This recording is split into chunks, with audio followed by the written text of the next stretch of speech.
So a big one for a lot of people is how to handle the high ball.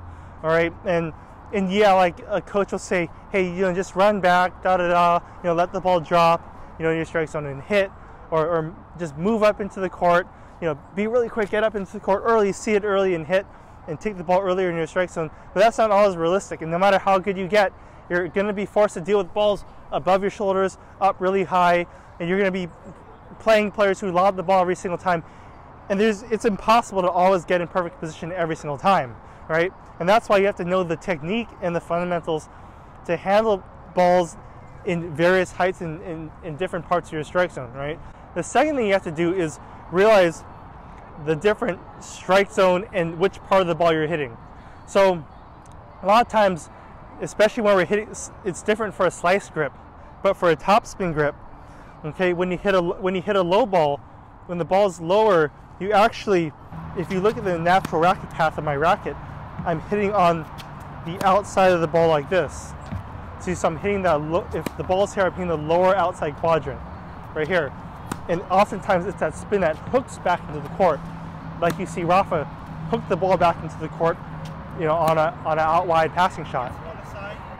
Now, when the ball's more in the middle of your strike zone at a mid height, a lot of times you're hitting more of the back of the ball. I'm not saying you can't hit the outside, but more so you're hitting the back. Okay, so remember, outside, more so the back, and this is just the natural path of the swing.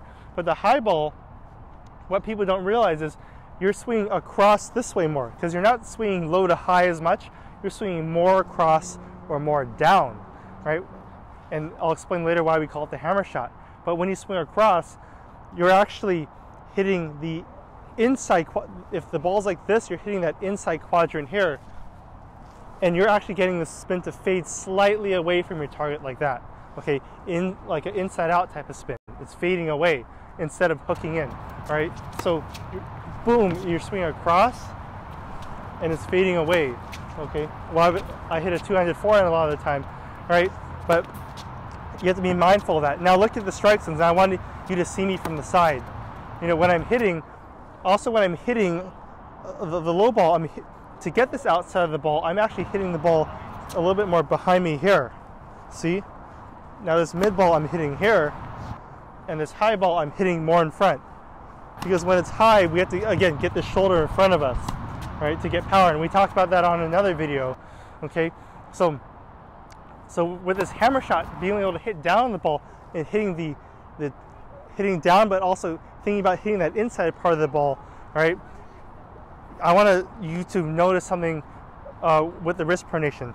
So with the wrist pronation, it's pronating out like this, but when it's high, it's actually it's going in like this, right?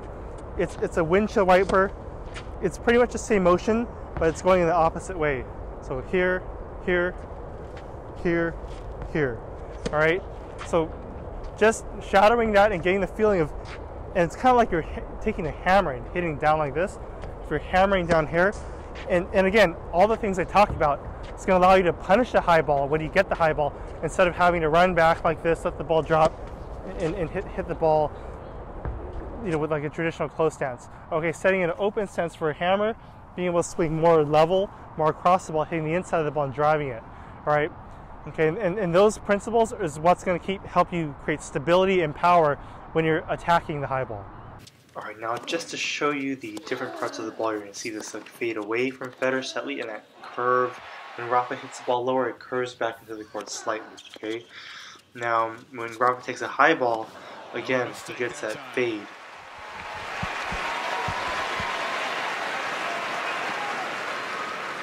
Juice tiptoes around that court so beautifully. How about the side spin on that shot? It actually looked like it was going to be out and spun back in. So on this point, it's a perfect example of a hammer. And during the rally, you're going to see Rafa hit like more of the back or lower outside part of the ball. Okay, because that's just where the ball is in the strike zone, and that's just how your mechanics work. Okay, but then you're going to see him here take control of the point with this backhand and hammer right here. Ох, какие просто удары были, а? in the slow-mo clip, you can see him really hit the inside of the ball. You can see the spin curving the opposite direction away from Murray. Okay, and this, it's necessary to swing like this, because if you tried to hit the outside part of the ball when it's high, that would be the incorrect mechanics, and you wouldn't have stability. You'd actually have to break your wrist in order to do that. And talk about breaking your wrist on another video. Okay, but again, this is more level, and you can, if you have a Western grip, again, Eastern grip, it might be hard to hammer, but even Western grip, this is a great ball.